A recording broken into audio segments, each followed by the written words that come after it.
ॐ तव कथामृतं तप्तजीवनं कविभिडीडितं कल्मषापहं श्रवणमङ्गलं श्रीमदाततं भुवि गृह्णन्ति ये भूरिदा जनाः।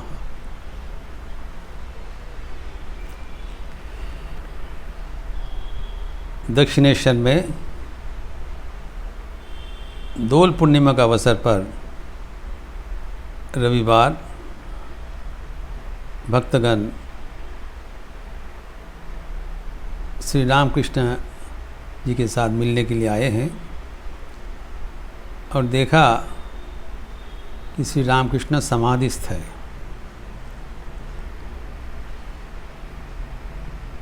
सब एकाएक देखने लगे। फिर जब समाधि से मन थोड़ा स्वाभाविक हुआ तब उन्होंने बताया, थोड़ा भक्ति की कथा सुनाओ। अच्छा, वहाँ पर महिमाचरण उपस्थित थे, पंडित है और शास्त्रविद भी है। वो नारद पंचरात्र से जो श्लोक आवृत्ति किया वो हम चर्चा किए थे।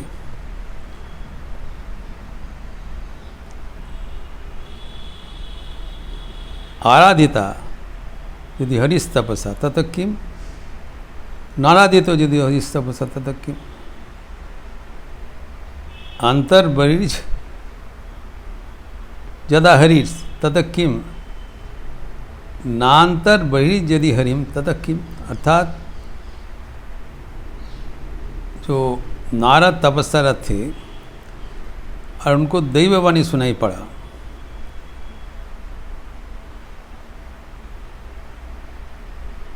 उनको कह रहे हैं यदि आराधना कर ही रहे हो, भगवान को ठीक ठीक से बुला रहे हो, तो तपस्या की जरूरत नहीं।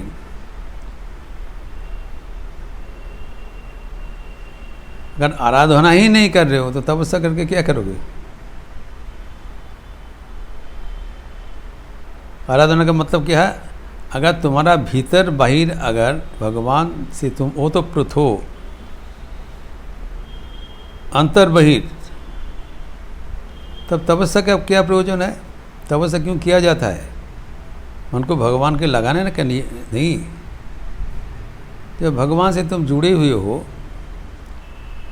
तपस्या के निष्प्रयोजन। अगर भगवान से ही तुम नहीं जुड़े हो तो बेकार तपस्या करके क्या करोगे? और निर्देश हुआ से तपस्या छोड़ के जल्दी जल्दी भगवान शंकर के पास चले जाओ, जो ज्ञान सिंधु है, और उनसे वैष्णव भोक्ताम सुपोक्काम भक्ति, जो पक्का भक्ति है, जो रागा भक्ति है, उसके बारे में जान लो, जिससे तुम्हारा भव निगड़ बंधन छिन्न होगा। तो कटार है, इसे वेपन कटारी जिसे हम लोग छिन्न करते हैं, भवबंधन वही छिन्न करना है। अर्थात सार संदेश क्या मिला? मुक्ति लाभ हेतु भक्ति ही अवलंबनीय है। अभी ठाकुर थोड़ा स्वाभाविक हो गया है भक्ति प्रसंग सुनकर। अभी ये प्रसंग आगे बढ़ाते हुए बोल रहे हैं कि दो प्रकार का भक्ति होता है, एवं दो प्रकार का भक्त होता है। एक है जीव कोटि, एक ईश्वर कोटि।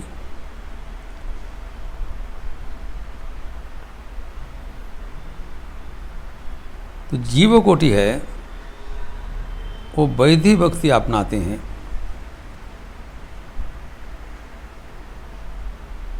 और जो ईश्वर कोटि है वो रागा भक्ति अपनाते हैं। भक्ति के 2 साधन है। तो हम जानते हैं दूसरा प्रसंग में ठाकुर ये 4 प्रकार का जीव को उल्लेख किए थे। जीव है 4 प्रकार। प्रथम है बद्ध जीव। अधिकांश व्यक्ति और अधिकांश जीव प्राणी बद्ध है, दे आर बाउंड, श्रृंखलाबद्ध है। कैसे श्रृंखलाबद्ध है? क्योंकि इन लोग जन्म मृत्यु का जंजीर से बंधा हुआ है, bound by the shackles of birth and death. जिसका जन्म हुआ है, हम जानते हैं उसका मरण अवश्यंभावी है। जाता से ही ध्रुवो मृत्यु हो। फिर भगवान कहते हैं भगवद गीता में, ध्रुवम जन्म मृतस्य च, जो मर रहा है उसका फिर जन्म होगा। To fulfil their unsatisfied desires. जितने बचा खचा कामना वासना रह गया, जिसका भरपाई नहीं हुआ इस जीवन में, फिर आगे they will get another lease of life. उसमें जाके फिर उसको भरपाई करो। वासना पूर्ण करने के लिए फिर जन्म ग्रहण करना पड़ता है। वासना ही जन्म मरण का बीज है। और भगवान श्री रामकृष्ण को कहा जाता है वासना बीज सुधनाया। वासना बीज वो दग्ध कर देते हैं।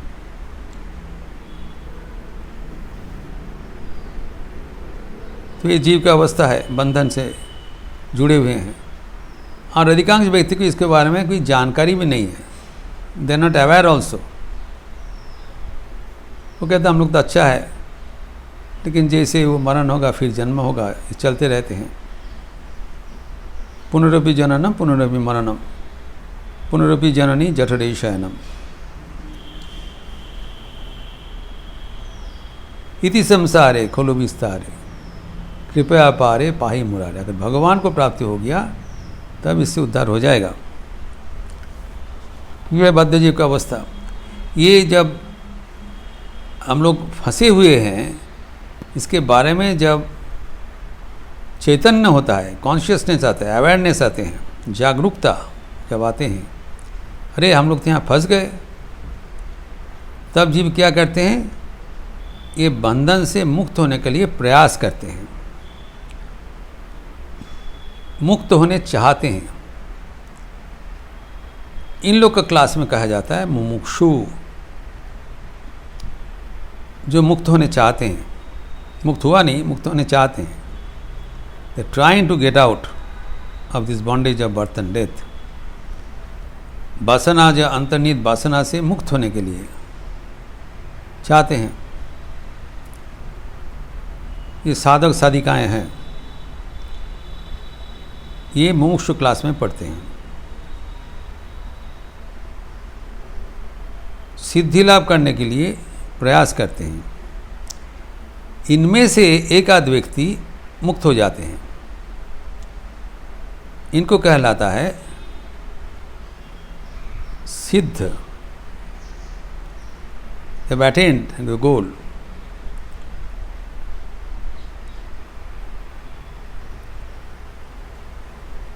भगवद गीता में कहते हैं भगवान, मनुष्यानाम सहस्रेषु कश्चित जतति सिद्धये।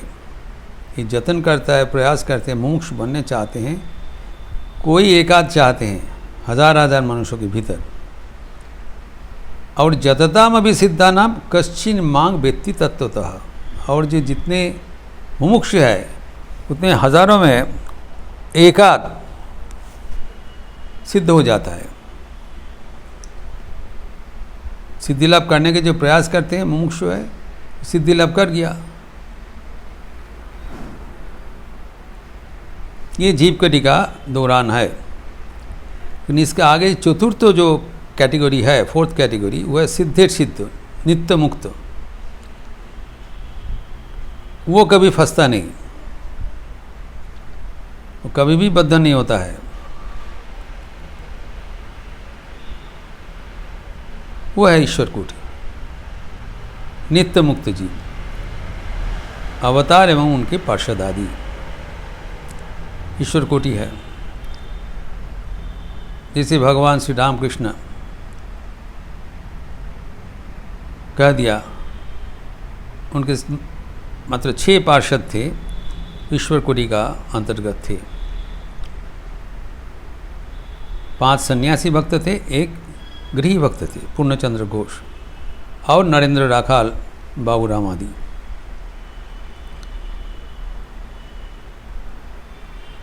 और भगवत कृपा होने से भगवान चाहे तो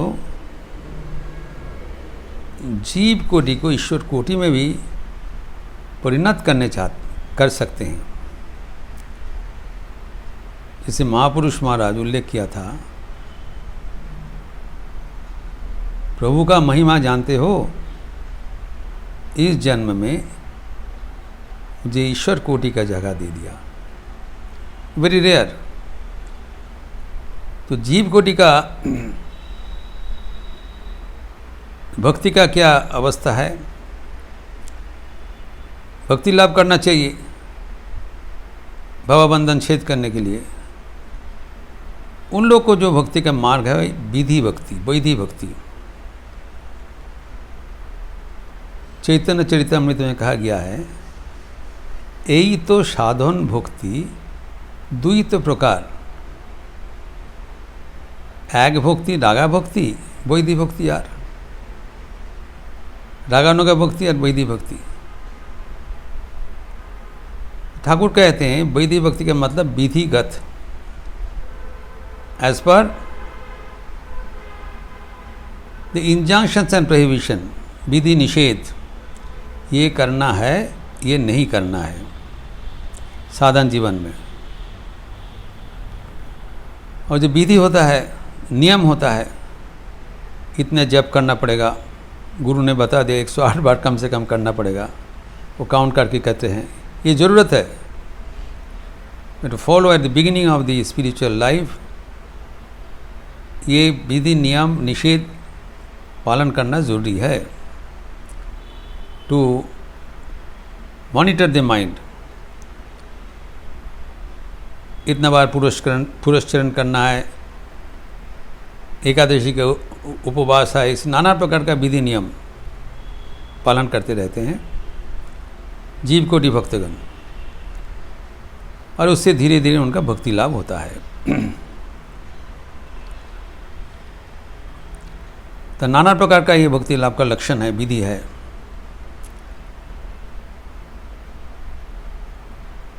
नारद भक्ति सूत्र में हम लोग देखते हैं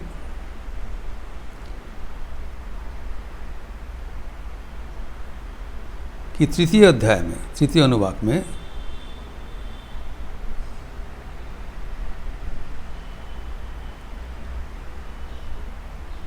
ये पंचदश सूत्र से कहा गया है, तल लक्षणानि वाच्यन्ते मतभेदात्। वैधि भक्ति का जो प्रकार है, लक्षण है, नाना प्रकार का मत है, कौन चीज़, कौन विधि पालनीय है। पहले कहते हैं पूजादिषु अनुरागः इति पाराशर्यः।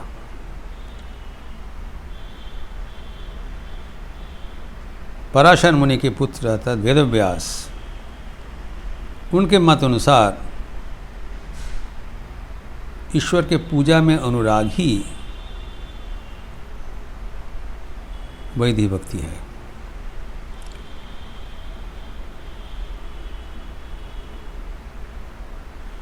फिर दूसरा जो गर्ग मुनि है, कथादिषु इति गर्गः। गर्ग कहते हैं भगवान का कथा श्रवण कीर्तन करने से भक्ति होगा। हम लोग देखें हैं भक्ति का नवलक्षण है, नवलक्षणा भक्ति। और यहाँ पर बताया तद लक्षणानि वाच्यन्ते मतभेदा। तो जो नवलक्षण है हम लोग विशद देखे हैं, चर्चा की है। ठाकुर जी बताते हैं श्रवणम कीर्तनम विष्णु, स्मरणम पादसेवनम, अर्चनम बंदनम दास्यम, सख्यम आत्मनिवेदनम। भगवान का कथा श्रवण, कीर्तन, फिर अर्चन, पूजा, इसी नाना प्रकार का जो उपाय है, लक्षण है, ये भक्ति लाभ का साधन कहा गया है। तो वेद व्यास का है पूजा में अनुराग, और गर्ग का है नहीं कथा, भगवान का कथा श्रवण कीर्तन करने से होगा। ये सत्प्रसंग हो रहा है, ये भी एक उपाय है। हम लोग श्रवण कर रहे हैं, चर्चा कर रहे हैं एक दूसरे से।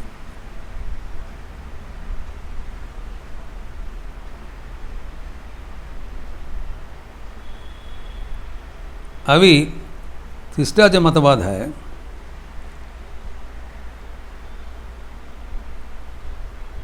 जो शांडिल्य कह रहे हैं,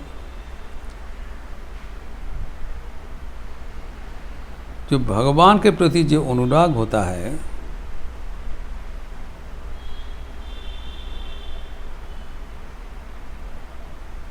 उसमें हमारा जो अगर रुचि पैदा हो जाए उसको ही माना जाएगा।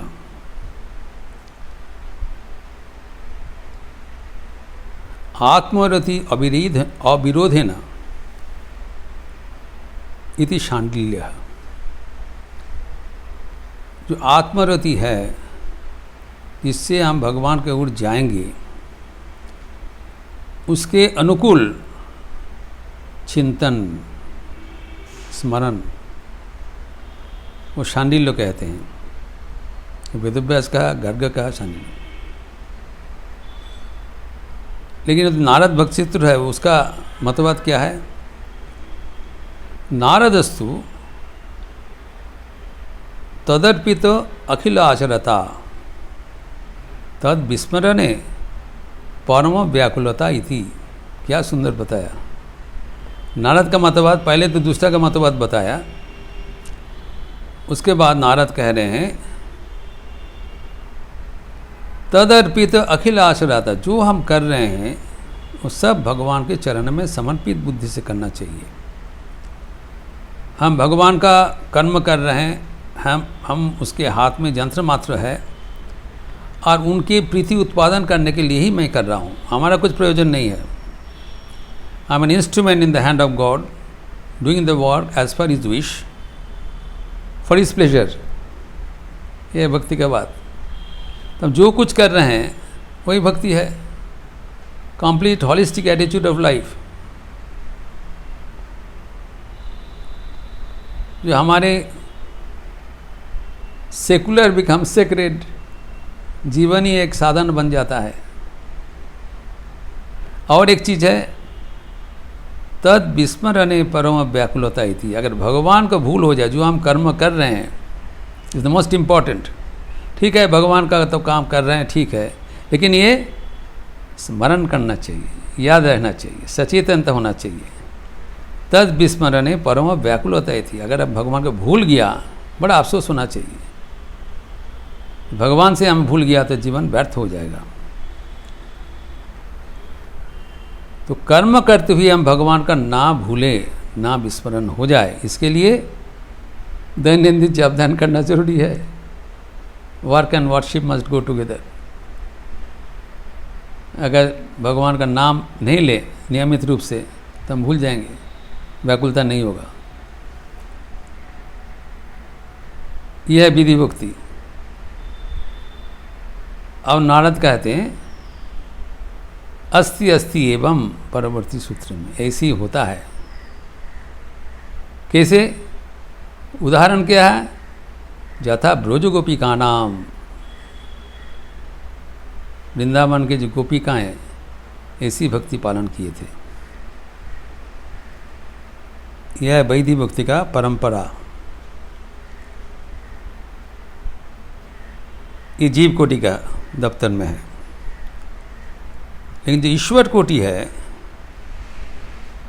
वो as a spontaneous love for God, उनका विधि नहीं करना पड़ेगा।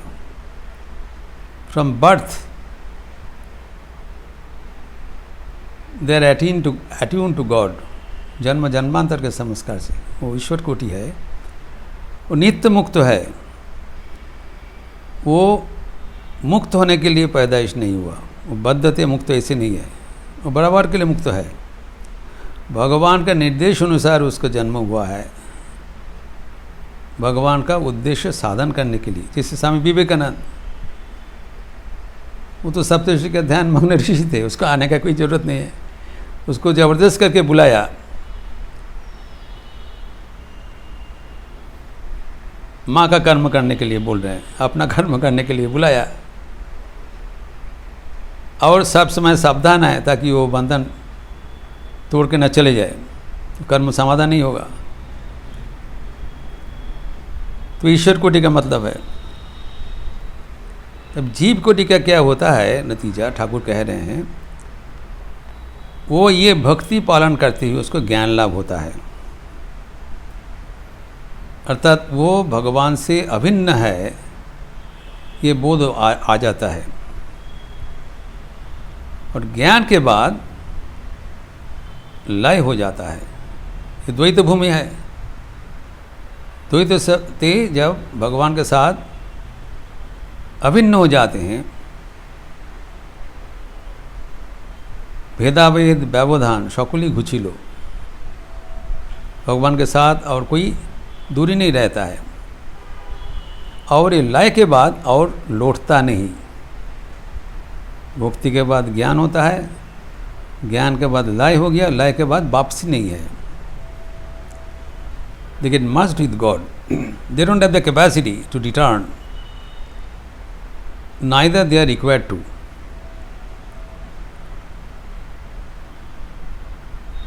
लेकिन ईश्वर कोटि का मामला दूसरा है। वो भक्ति पथ अवलंबन करते हुए भगवान को प्राप्त करते हैं, और प्राप्ति के बाद पुनः वापसी होता है औरों को सिखाने के लिए। तो उनका यात्रा कैसा है, ठाकुर कहते हैं अनुलोम विलोम, थ्रू नेगेशन एंड एफर्मेशन। एक उदाहरण दे रहे हैं, कोई छत में चढ़ रहा है, उनका लक्ष्य है छत में पहुंचाना। One is climbing to the roof, his goal is to reach the roof. तो चढ़ते समय जो जीना से उठ रहे हैं, जो स्टेप्स, जो सीढ़ियाँ है, वो विचार कर रहे हैं क्या ये छत है। उसका मटेरियल क्या देख रहे हैं, ईंट चुन की, ब्रिक्स मोटर लाइम, ये सब से वो स्टेप्स बना हुआ है। तो विचार करते नहीं थी ये तो छत नहीं है। आगे बढ़ रहा है, आगे बढ़ते हुए जब छत में पहुंच गया तो फिर एनालिसिस किया छत में क्या मटेरियल है। बोला अरे ये छत भी तो ईंट चुन की तैयारी करा। पहले के ज़माने में तो सीमेंट कंक्रीट नहीं था, आरसीसी छत, रेनफोर्स सीमेंट कंक्रीट नहीं है। बोले जिस मटेरियल से छत बना हुआ है उस मटेरियल से जीना बना हुआ है। तो तब क्या है, तब अगर चाहे तो फिर जीना से उतर सकते हैं, क्योंकि तब उनके लिए छत और जीना में फ़र्क नहीं रहता है। तो जिसको नेगेट करके अतिक्रम करके चले गए, फिर उसको अफॉर्म्ड हो जाता है। अर्थात हरि महाराज जी से बताया, जब चढ़ते समय विचार होना चाहिए ब्रह्म सत्यम जगत मिथ्या। जगत मिथ्या का मतलब जगत अनित्य है, बराबर टिकने वाला नहीं है। ब्रह्म इज इटर्नल, बराबर रहेंगे। और जब ज्ञान लाभ हो जाता है, हरि महाराज अंतिम समय में बनारस में शरीर छोड़ने के पहले बोल रहे हैं, ब्रह्म सत्यम जगत सत्यम, जगत ब्रह्मे प्रतिष्ठित। ब्रह्म जिस चैतन्य में बना हुआ है, जगत भी उस चैतन्य का एक दूसरा प्रकाश है, अलग नहीं है। दोनों का दो विभिन्न प्रकाश है, लेकिन चढ़ते समय उसको नेगेट करना पड़ेगा, फिर वो हमारे लिए पॉजिटिव बन जाएंगे, तो वापस हो सकते हैं।